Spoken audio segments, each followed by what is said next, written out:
My name is Abigail, and for the past 2.5 years, I've been watching my husband, Jonathan, slowly fade away. When we first got the diagnosis of stomach cancer, I remember feeling like the floor had disappeared beneath my feet. My heart plummeted into darkness as reality crashed around me. Jonathan was only 40, successful as a co-founder and CFO of his software company, and we had a beautiful 8-year-old son, Oliver. We were supposed to have decades ahead of us. The one small blessing in this nightmare was that John's financial success meant we could afford the best treatment available. My stomach nodded with desperate hope as we flew to specialists across the country, tried experimental therapies, and spared no expense. But as the months dragged on, it became clear that all this treatment was just buying time, not offering a cure. I watched helplessly as each new treatment brought briefer moments of improvement. Through it all, John's parents, Marion and Walter, were our rocks. They lived just 15 minutes away and stepped in without hesitation when things got tough. The warmth of their unwavering support was like a blanket around my shoulders during the coldest days. "Abby, we'll pick Oliver up from school today," Marion would say on days when John was scheduled for treatment. "Don't worry about dinner either. I've made extra lasagna." Each offer came with a gentle squeeze of my hand, a silent promise of continued support. Oliver would often tug on my sleeve when I tucked him in at night, his eyes wide with hope and fear. "Mom, when is Dad going to get better?" My heart would shatter anew each time, throat tightening around words I couldn't bear to speak. How do you tell a child that his father is dying? So I just stroked his hair and said, "The doctors are trying their best, sweetie." My own parents, on the other hand, were a different story. My mother, Patricia, and my father, Henry, lived just as close as John's parents, but they might as well have been on another planet. The familiar sting of their indifference never dulled, no matter how often I felt it. I asked my mother, "Mom, can you pick up Oliver from school today? John has had a bad reaction to the chemo, and Marion has a doctor's appointment." Then she answered, "Oh Abby, I'm so sorry, but we promised to help your sister with her apartment hunting today. You know how Vanessa gets when she's stressed." It was always Vanessa. It had been that way my entire life. The pattern was familiar but no less painful each time. When I was 7, my parents missed my school play because Vanessa had a cold. When I graduated high school, they left right after the ceremony to get to Vanessa's dance recital, even though she was just in the ensemble. I'd gotten used to it over the years. Jonathan became my family, and his parents treated me more like a daughter than my own ever did. Walter had even helped me revise my first freelance editing contracts when I transitioned from publishing house work during John's illness. So when John's condition took a turn for the worse last month, I braced myself for the end, surrounded by the family that had chosen me. The night Jonathan died, I was holding his hand in our bedroom, where we'd set up home hospice care.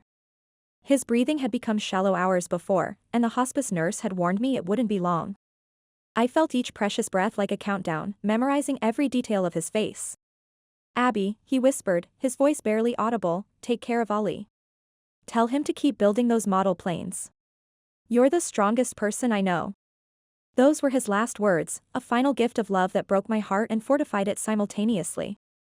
I sat there for hours after, still holding his hand as it grew cold, unable to process that my partner of 12 years was gone. The hospice nurse gently confirmed what I already knew before stepping out to give me privacy. Marion and Walter arrived within 20 minutes of my call, their faces etched with the same grief that was consuming me. "We're here, sweetheart," Marion said, wrapping her arms around me, her voice breaking with shared pain. "We'll always be here," Marion said. That night, I sent a text to my mother, "Jonathan passed away tonight." Her response came an hour later, "Oh, that's terrible. We'll call you tomorrow." No immediate call, no offer to come over, no question about how Oliver and I were doing. Just hollow words. But I was too numb to care. There was a funeral to plan, a son to console, and a life to somehow piece back together. The days after Jonathan's death passed in a blur of funeral arrangements, paperwork, and trying to explain to Oliver that his father wasn't coming home. My hands trembled each time I signed another document, grief washing over me in relentless waves. Marion and Walter were there every step of the way, handling calls to the funeral home when I couldn't form words and sitting with Oliver when he had questions I couldn't answer. Their steady presence anchored me when I felt I might drift away completely. The day before the funeral, I was drowning in details. The funeral home needed final decisions on the program, friends from John's tech company were asking about the live stream setup, distant relatives were calling for directions, and I still needed to pick up Oliver's suit. I hadn't slept more than 2 hours at a stretch since Jonathan died, my body aching with exhaustion. I need to ask my parents to watch Oliver, I told Marion as we sat at my kitchen table surrounded by sympathy cards and her homemade soup that I couldn't taste. You and Walter are already doing so much, I said to Marion. I drove Oliver to my parents' house, rehearsing what I would say, my stomach nodding with each mile. When we arrived, my mother opened the door wearing a light jacket, purse already in hand, her face falling when she saw us. Abby, this isn't a good time, she said, not even inviting us in. We're just heading out for our spa appointments. Mom, please. It's just for a few hours. I have to finalize everything for the funeral. My voice cracked as I fought back tears of frustration. We've had these spa reservations for weeks, my father cut in, appearing behind my mother. We can't cancel now. They have a strict cancellation policy, he added. Before I could argue further, they both stepped outside, locking the door behind them. We really have to go, my mother said firmly, avoiding Oliver's confused gaze. I'm sure you can find someone else, she said. They hurried to their car without so much as to Oliver, who stood there confused and hurt, his small hand gripping mine tighter. Once they drove away, I called my friend Rachel, the tightness in my chest easing slightly when she immediately agreed to watch him. Of course I'll take him, Abby. Bring him right over. I've got cookies and we'll build that new plane model John got him, Rachel said. After dropping Oliver at Rachel's house, curiosity got the better of me. I took a detour past my parents' house on my way home, anger bubbling up inside me. Their lights were on, and Vanessa's red BMW was parked in the driveway. So that's the important spa appointment, I muttered to myself, a bitter laugh escaping my lips. They weren't busy at all. They just preferred helping Vanessa to supporting me, even now, when I was crumbling under the weight of my grief. That evening, I sent a message to our family group chat. Jonathan's funeral is at 11 a.m. on Thursday at Greenwood Chapel. Service will be followed by a small reception. There will be a live stream for those who can't attend in person. I watched as the read receipts appeared next to my parents' and Vanessa's names. My heart sank as minutes turned to hours with no reply. The night before the funeral, anxiety drove me to call my mother directly, my fingers trembling as I dialed. Mom, you saw my message about the funeral tomorrow, right? It starts at 11, I said to my mother. There was a pause on the line. Oh Abby, I'm sorry, but we won't be able to make it. Vanessa has arranged this VIP networking event at Emilio's for her career advancement. It's at noon, and we've already committed. She needs us there to introduce us to some important industry contacts. I nearly dropped the phone, my knees weakening beneath me. Mom, this is Jonathan's funeral we're talking about. Jonathan, who paid for the repairs on your house 3 years ago when the roof collapsed. Jonathan, who has been part of our family for over a decade, I said. That was a long time ago, Abby, my mother replied coldly. We need to focus on the living, not the dead. Vanessa needs our support right now for her career growth, she added. Before I could respond, she hung up. I immediately dialed Vanessa's number, my hand shaking with anger and disbelief, my breath coming in short gasps. Hello, she answered, sounding annoyed that I'd interrupted her evening. Vanessa, Mom says you're having some networking event tomorrow at the same time as Jonathan's funeral. Can't you reschedule, or at least push it back so they can attend the service first, I asked. No way, she scoffed. I can't change the reservation now. Everyone's already confirmed, and this networking opportunity is a big deal for my personal brand. It's not like I can reschedule a funeral party or whatever. A funeral party? I repeated, my voice rising as heat flushed my face. My husband is dead, Vanessa. The man who paid for your entire college education at that brand name university you're always bragging about, I said. That was ages ago, she dismissed. Look, my career networking is more important than some depressing funeral. People die every day. My Instagram followers are expecting content from this event. Then she hung up too. I stood there in my kitchen, phone still in hand, utterly stunned by the callousness. As if to twist the knife further, my phone pinged with a message from my mother, stop pressuring your sister. Her networking event is more important than a funeral. She's worked hard for this opportunity and needs to maintain her social media presence. I stood there in my kitchen, phone still in hand, utterly stunned by the callousness. The day of Jonathan's funeral dawned bright and clear, a mockery of the darkness I felt inside.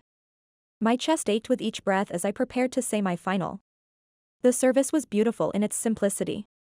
John had never been one for elaborate displays, and the modest chapel was filled with people who had genuinely cared for him, including colleagues, business partners, friends, neighbors, and family. His family, anyway. The online livestream quietly captured the service for John's team members across the country who couldn't attend in person. During the eulogy, my voice trembled as I spoke about Jonathan's generosity, his foresight, his kindness, and his unwavering devotion to our son. The words caught in my throat several times, but I pushed through, determined to honor him properly. Oliver sat between Marion and Walter, who held his hands as tears streamed down his face. His small shoulders shook with silent sobs that tore at my heart. After the service, several people approached me, offering condolences and asking about my parents' absence. I was surprised not to see your folks, John's MIT roommate said, his brow furrowed with concern. Are they ill? He asked. They had a prior commitment, I replied stiffly, my jaw clenching with the effort not to reveal more. Marion noticed my discomfort and smoothly steered the conversation elsewhere, her hand firm on my back. That night, after everyone had gone home, I sat alone in the living room surrounded by sympathy cards and flower arrangements. The house felt impossibly empty without Jonathan, the silence so loud it hurt. My phone buzzed with a text from Vanessa, hope the funeral went okay. Check out my Insta. Mom posted pics from my networking event. No condolences, no acknowledgement of what I'd just been through. Just a celebration of her accomplishment. I stared at the screen, feeling nothing but a hollow emptiness where anger should be. I turned off my phone without responding and went upstairs to check on Oliver. He was sleeping soundly, clutching the model airplane John had helped him build on his last birthday.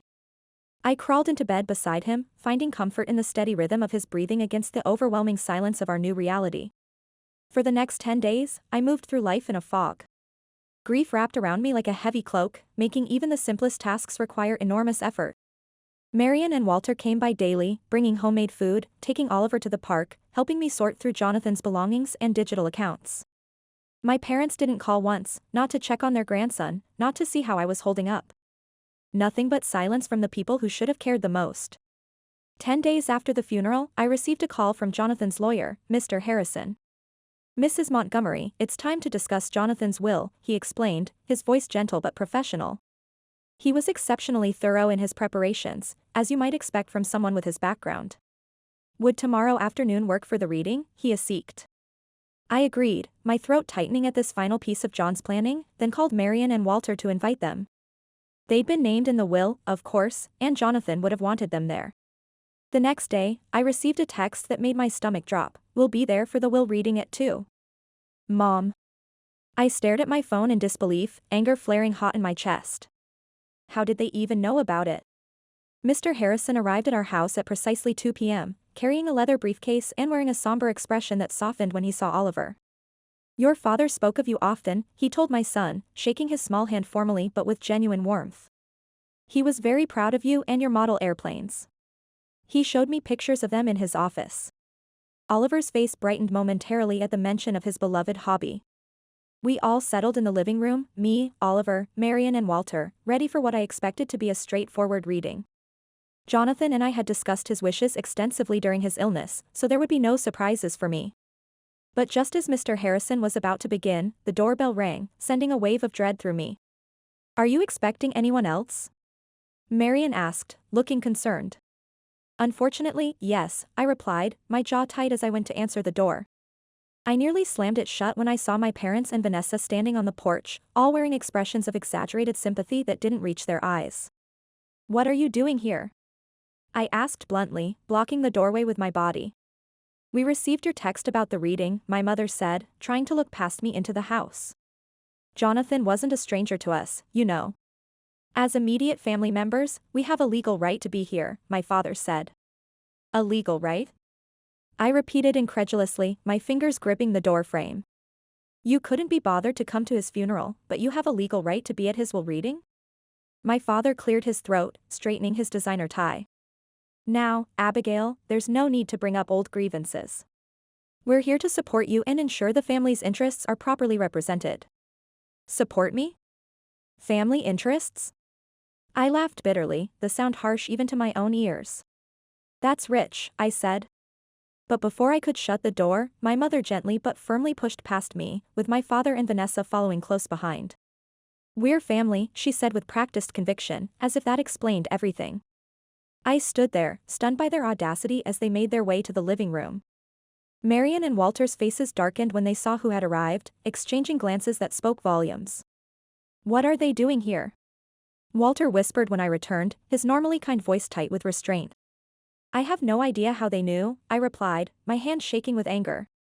"But I'm not going to make a scene in front of Oliver," I said. Mr. Harrison, ever the professional, merely raised an eyebrow before continuing. "Shall we proceed with the reading of the will?" he said. My parents and Vanessa sat on the couch opposite Marian and Walter, with Oliver beside me in an armchair. The tension in the room was suffocating, like a physical presence pressing against my chest. "Before I begin the formal reading, Mr. Montgomery prepared a brief video message for this occasion," Mr. Harrison said, setting up his tablet on the coffee table. Jonathan's face appeared on the screen, thinner than his healthy days but with clear eyes and a determined expression. My heart clenched at the sight of him, and I heard Oliver's sharp intake of breath beside me. After the video message, which brought tears to everyone's eyes except my parents and sister, Mr. Harrison began the formal reading. "I, Jonathan William Montgomery, being of sound mind, declare this to be my last will and testament," Mr. Harrison began, reading from the formal document. Jonathan had left everything meticulously organized, as was his nature. To his parents, he left $200,000, enough to ensure their comfortable retirement and to thank them for their unwavering support throughout our marriage and his illness. "We never expected," Marian began, her voice breaking as Walter held her hand tightly. Then came the main provisions. To me, he left our Boston home, 2 apartments downtown that I hadn't even known he owned, his share in the software company, and $400,000 in liquid assets. I sat there, stunned by the extent of Jonathan's planning and foresight. He'd insured Oliver and I would be financially secure, no matter what happened to his company after his death. "The downtown properties generate significant monthly rental income," Mr. Harrison explained, opening a folder with detailed financial statements. "Jonathan purchased them as strategic investments 3 years ago as part of his long-term family security planning." I sat there, stunned by the extent of John's foresight.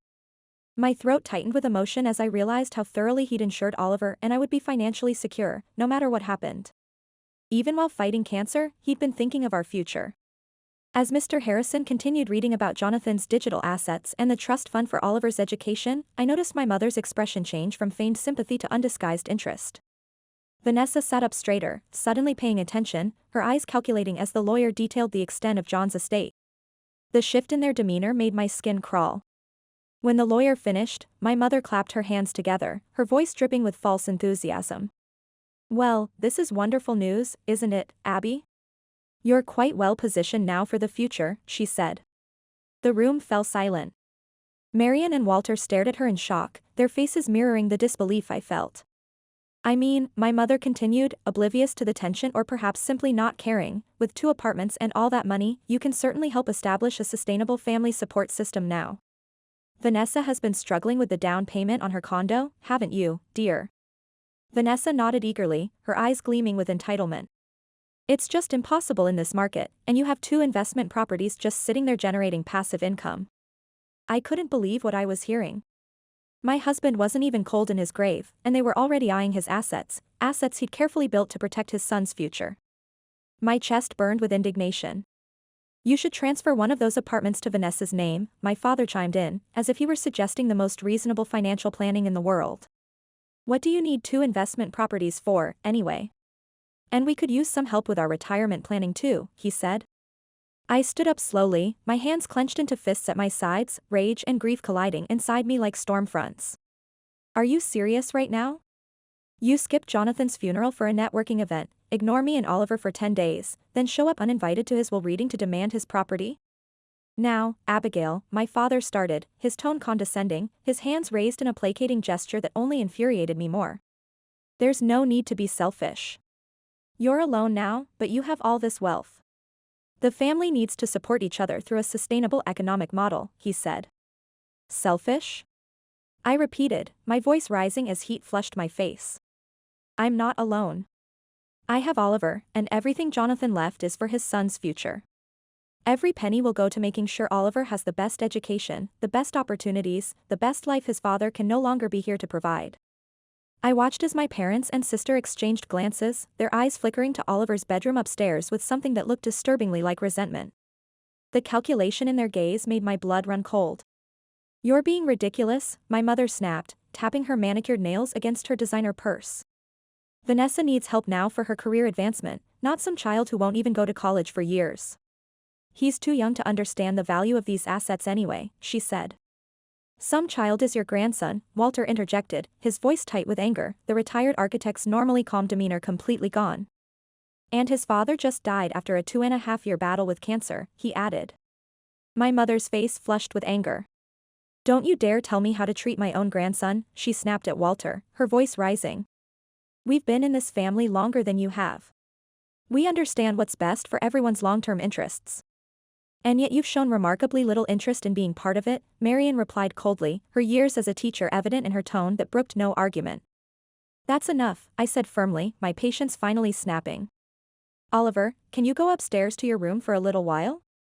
Take Mr. Harrison with you to show him your model airplanes that you and Dad built together," I said to Oliver.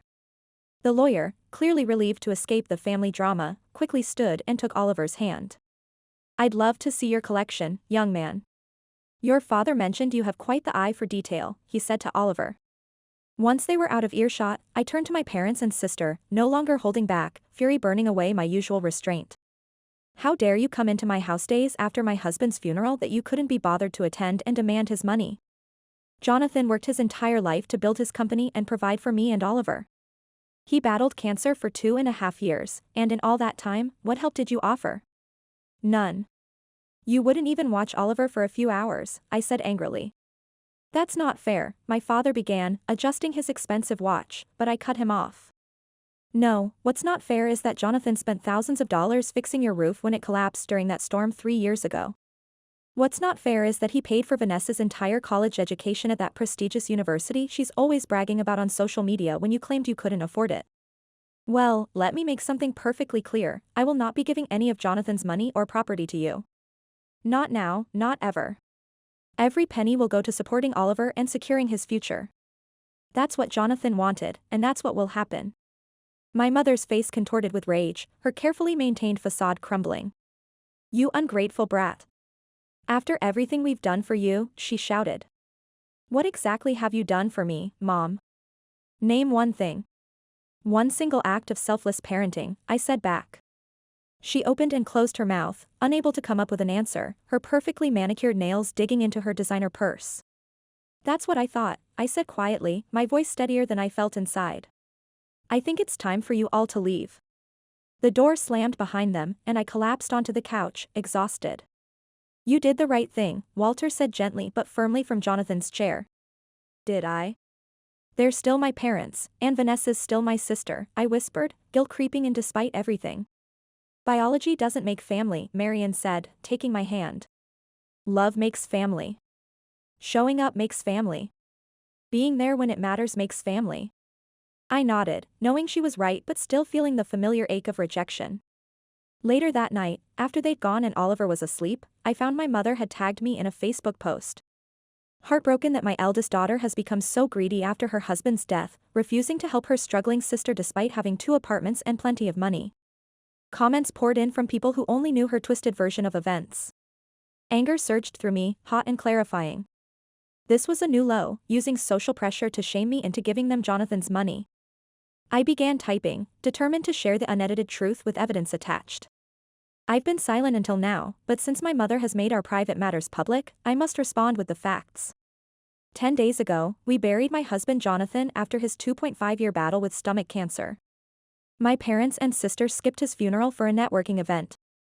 I have their text messages as proof. Jonathan helped them financially for years, paying $32,000 for home repairs and funding my sister's expensive education.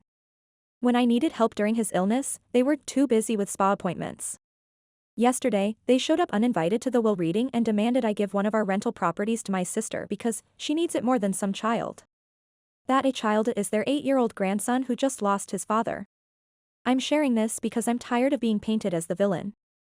Jonathan's assets will go to our son's education, as he intended." I attached screenshots of their messages, then pressed post. Within minutes, comments on my mother's post changed. "Patricia, you skipped your son-in-law's funeral for a networking event? Those spa appointment excuses are appalling. I can't believe you'd expect Abigail to give away property meant for her son. How could a social media event be more important than a funeral? Disgusting. Calls and messages flooded in all evening from people shocked at my parents' behavior and offering support. My mother claimed I was manipulating the situation, but the screenshots were undeniable. She eventually deleted her post, but the damage was done. I woke to dozens of missed calls from my parents and Vanessa, which I blocked without listening to. For weeks they tried contacting me by emails begging forgiveness while asking for money, messages through friends suggesting family healing, even bringing gifts for Oliver that matched the price of items they wanted. I remained firm in my decision to protect my son. They're never going to change, are they? I asked Marian as we watched Oliver fly his model airplane. People rarely do fundamentally, she replied honestly. It's strange. I always needed their approval, spent my life trying to earn it, but now, I stopped saying in the middle. Now you recognize your worth, she finished, and you see that Oliver deserves better than that cycle of seeking validation that never comes. 8 months after Jonathan's death, life had settled into a new normal. Marian and Walter continued to be fixtures in our lives, joining us for Sunday dinners and helping with Oliver's school activities. I had started managing the rental properties Jonathan had left us, finding unexpected satisfaction in the work. The downtown apartments provided steady income that supplemented Oliver's education fund. I invested some money in technology companies Jonathan had believed in, watching as the dividends rolled in from his choices. I'd started a small nonprofit inspired by his vision, supporting technology education for underprivileged children. As for my parents and Vanessa, I occasionally heard they were struggling financially. Vanessa had lost her marketing job, and my parents faced retirement costs and home repairs. My responsibility is to my son and honoring Jonathan's wishes. Some called me cold or unforgiving. Maybe I was. But seeing Oliver grow happier each day, building model airplanes and talking about becoming an engineer like his dad, I knew I'd made the right choice. One evening, as I tucked him into bed, he asked, "Mom, do you ever miss Grandma Patricia and Grandpa Henry?" I paused before answering honestly. I miss the relationship I wish we'd had, but not the one we actually had. He nodded, understanding more than a child should. I'm glad we have Grandma Marian and Grandpa Walter. They come to my school events, and Grandpa helps with my planes, he said with smile. Me too. Me too, I whispered, grateful for our chosen family. Some people would never understand cutting ties with birth family. They hadn't experienced the constant disappointment and pattern of favoritism I had. I'd broken the cycle of seeking approval that never came. Oliver would grow up knowing his worth, surrounded by people showing love through actions, not words, people who showed up when needed without conditions. That was Jonathan's greatest legacy, the example of what real family means.